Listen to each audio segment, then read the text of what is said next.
ہمارے چینل کو سبسکرائب کریں، ساتھ ہی بیل آئیکن کو کلک کریں اور آنے والا بیان سب سے پہلے سننے کے لیے بیان آپ فیس بک پر سن رہے ہیں تو پیج کو فالو ضرور کریں۔ شکریہ۔ تھے وہ بہت بڑے بڑے عہدوں پہ فائز تھے۔ لاہور کا جو شیش محل ہے وہ اعلیٰ حضرت رحمت اللہ علیہ کے خاندان کی ملکیت رہا ہے۔ بریلی کا شہر اعلیٰ حضرت کے بڑوں نے فتح کیا تو وہیں قیام پذیر ہو گئے۔ ان کے پردادا دنیاوی عہدے چھوڑ کر ایک درویش کے ہاتھ پہ مرید ہوئے تو پھر سارا گھرانہ رسول اللہ صلی اللہ علیہ وسلم کے دیوانوں اور عاشقوں سے بھر گیا۔ 1856 میں اعلیٰ حضرت پیدا ہوئے ہیں، 1921 میں آپ نے وصال فرمایا ہے۔ سن ہجری کے حساب سے آپ کا 99واں عرس اس وقت منایا جا رہا ہے۔ اعلیٰ حضرت رحمت اللہ تعالیٰ علیہ نے اپنے والد گرامی سے تعلیم حاصل کی، اس دور کے مقتدر علماء کے سامنے بیٹھ کر باقاعدہ پڑھا۔ اللہ کریم کا یہ قانون ہے کہ جس بندے سے کوئی کام لینا ہوتا ہے نا، اس کی خود حفاظت فرماتا ہے۔ یہ قانون ہے اس کا۔ اللہ جسے چن لیتا ہے نا، واللہ یختص برحمتہ من یشاء، وہ جس کو چن لیتا ہے خود بخود اس کی پھر حفاظت بھی فرماتا ہے۔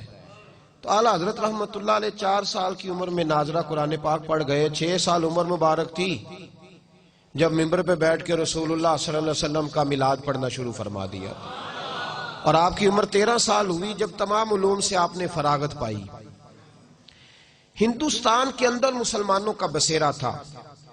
ہم پاکستان بن گیا ہے، پاکستان میں آ گئے، آزاد ہیں بالکل دین پر عمل کرنے میں، لیکن ابھی بھی بہت ساری ہندوانہ رسمیں، مشرکوں کی بہت ساری باتیں یہاں لوگوں کے نظریات میں، عقائد میں، معاملات میں معاذ اللہ شامل ہیں۔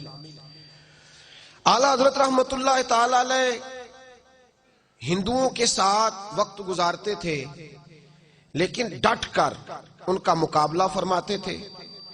ان کا اصل میدان یہ تھا کہ وہ اپنے وقت کے مجدد تھے۔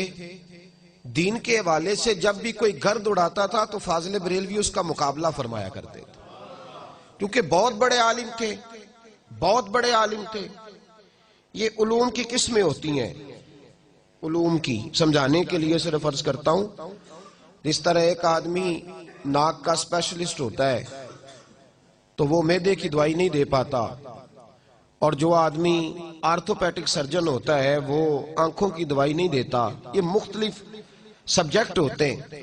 اعلیٰ حضرت رحمت اللہ تعالی علیہ 70 سے زیادہ علوم جانتے تھے، 70 سے زیادہ علوم پر ماہر تھے، اور یہ حسن عقیدت نہیں، 30 کے قریب پی ایچ ڈی کے مقالے لکھے گئے، اور دنیا کی یونیورسٹیاں حتیٰ کہ نیو یارک امریکہ نے فاضل بریلوی علیہ رحمہ کے سائنسی نظریات کو تسلیم کیا ہے۔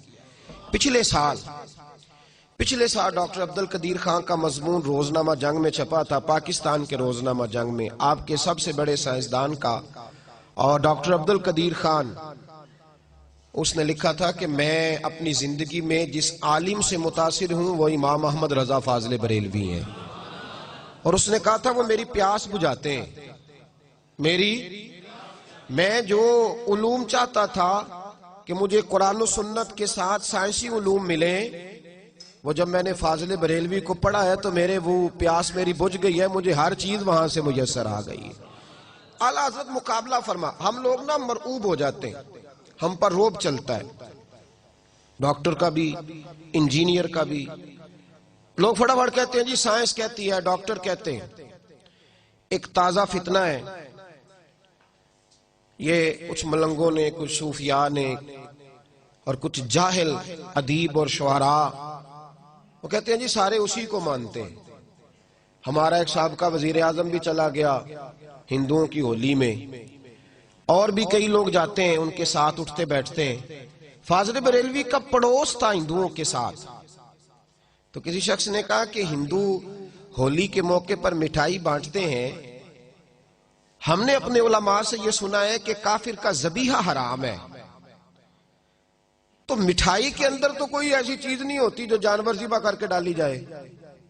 میری بات کی سمجھ آ رہی ہے میرے بھائیوں؟ تو فاضل بریلوی سے سوال پوچھا کہ حضور ہولی کے موقع پر جو وہ مٹھائی بانٹتے ہیں، پرساد دیتے ہیں، تو وہ لینی جائز ہے؟ اعلیٰ حضرت فرمانے لگے یہ ان کا مذہبی تہوار ہے، مسلمان ایک جداگانہ قوم ہے، یہ اپنے مذہبی تہوار منائیں گے، یہ 11ویں کا لنگر کھائیں گے، میلاد کا لنگر کھائیں گے، حلال چیز کھائیں گے، لیکن ہندوؤں کی ہولی کے موقع پر جو مٹھائی بانٹی جائے گی اس کے قریب بھی نہیں جائیں گے۔ بھئی جو مٹھائی گھر آ رہی ہے جب اس سے منع فرما رہے ہیں، اور وہاں ہندوؤں کا غلبہ تھا، بریلی میں کثرت تھی لیکن ڈٹ کر کے بات فرمایا کرتے۔ ایک ہندو آپ کے پڑوس میں رہتا تھا اور بڑا امیر کبیر تھا، تو اس نے کہا میں گائے نہیں ذبح کرنے دوں گا۔ آپ نے فرمایا کیوں نہیں تو ذبح کرنے دے گا؟ میرے رسول پاک نے جب پسند فرمائی ہے اور حضور نے اجازت دی ہے تو ہم تو ذبح کریں گے۔ اس نے کہا نہیں کرنے دوں گا، تو اعلیٰ حضرت نے ذبح فرمائی۔ رات کو خنجر لے کے مارنے کے لیے آ گیا۔ اعلیٰ حضرت کے مکان کی دیوار بھی گری ہوئی تھی، تو وہ خنجر لے کے سین میں لیٹے تھے، مارنے آ گیا، چیختا ہوا واپس چلا گیا۔ صبح نماز پڑھ کے رضا مسجد کی سیڑھیاں اتر رہے تھے تو دوڑا ہوا آیا، قدموں میں گر گیا، اور میں کہا چل دوڑ جا۔ کہنے لگا میری سنو تو صحیح، میرے ساتھ رات کیا ہوا؟ فرمانے لگے بس جا نا، تجھے کہا نا دوڑ جا۔ کہا سنو تو صحیح۔ اعلیٰ حضرت رحمت اللہ تعالی علیہ فرمانے لگے چل پھر بتا مسلمانوں کو کیا ہوا؟ کہنے لگا رات جب میں آپ پہ حملہ کرنے آیا ہوں تو شیر آپ کے گرد پہرا دے رہا تھا۔ اعلیٰ حضرت فاضل بریلوی فرمانے لگے جس رب رسول عز و جل صلی اللہ تعالی علیہ وسلم کے نام پر میں یہاں پہرا دیے بیٹھا ہوں، اور جن کے دین کی میں تبلیغ اور پرچار کر رہا ہوں، تیرا کا خیال تھا وہ مجھے لوارث چھوڑ دیں گے؟ وہ میری حفاظت ہی نہیں کریں گے؟ اعلیٰ حضرت نے ڈٹ کر ہم لوگ بڑی جلدی، اب ایک ڈاکٹروں نے نئی بات شروع کی ہے، وہ کہتے ہیں کزن میرج نہ کرو۔ کو بچہ بیمار ہو جاتا ہے نا، 2 4 5 سال کا بچہ ہے، ڈاکٹر کے پاس لے گئے، اس نے کہا جی بچے کے دل میں سوراخ ہے، تو ڈاکٹر سوال پوچھتے ہیں کہ کزن میرج تو نہیں؟ اس سے کیا ہوتا ہے جی؟ کہتے ہیں اس سے بیماریاں پیدا ہوتی ہیں۔ سنیے نا آپ نے یہ بات۔ اچھا ہمارے لوگ منع ہی نہیں کرتے ڈاکٹر کو، اس کو سمجھاتے ہی نہیں۔ ہم 2 منٹ کے لیے یہ لفظ بولنے کو تیار نہیں کہ یار تو کیسی بات کر رہا ہے۔ نبی پاک صلی اللہ تعالی علیہ وآلہ وسلم نے حضرت فاطمہ الزہرا کی شادی مولا علی شیر خدا کے ساتھ فرمائی ہے، آپ کے چچا کے بیٹے۔ اور علماء سے آپ پوچھئے، حضرت ام ہانی رضی اللہ تعالی عنہ جو جناب علی کی بہن ہے، نبی پاک صلی اللہ علیہ وسلم کی چچا زاد ہے، حضور نے انہیں پیغام نکاح دیا تھا۔ اگر کزن میرج میں کوئی خرابی ہوتی تو کیا رسول پاک یہ رستہ اختیار فرماتے؟ اتنی ضعف اعتقادی لوگ فٹافٹ تیار ہو جاتے ہیں، بات مان جاتے ہیں۔ نبی پاک علیہ السلام نے جناب ام ہانی کو پیغام نکاح دیا، تو حضرت ام ہانی عرض کرنے لگے یا رسول اللہ یہ نبی کا حکم ہے یا میرے لیے گنجائش بھی ہے؟ تو حضور نے فرمایا تیرے لیے گنجائش بھی ہے، تجھے اجازت ہے۔ تو عرض کرنے لگی حضور میں شوہر کی خدمت تو کر سکتی ہوں، پیغمبر کی نہیں کر سکتی۔ تو اللہ کے حبیب نے پیغام نکاح تو دیا نا بھائی، پیغام نکاح تو ہوا نا۔ تو جب نبی پاک علیہ السلام سگے چچا کی بیٹی کو پیغام نکاح دے رہے، تو پھر کوئی ڈاکٹر اگر اٹھ کے کہہ دیتا ہے کہ کزن میرج ہوئی تو یہ ہو گیا تو وہ ہو گیا، تو لوگ مان کے کیسے آ جاتے ہیں؟ اعلیٰ حضرت کی جو سوچ ہے نا وہ بڑی اعلیٰ ہے، اس معاملے میں بڑی اعلیٰ ہے۔ سائنسدانوں نے آپ کے زمانے میں بیان اچھا لگا کہنا ہو شروع کر تو دیا کہ لائک زمین کریں، گھومتی شیئر ہے، کریں اور چینل کو زیادہ سے زیادہ اور ہمارے تو سبسکرائب لوگ کریں۔ میں کئی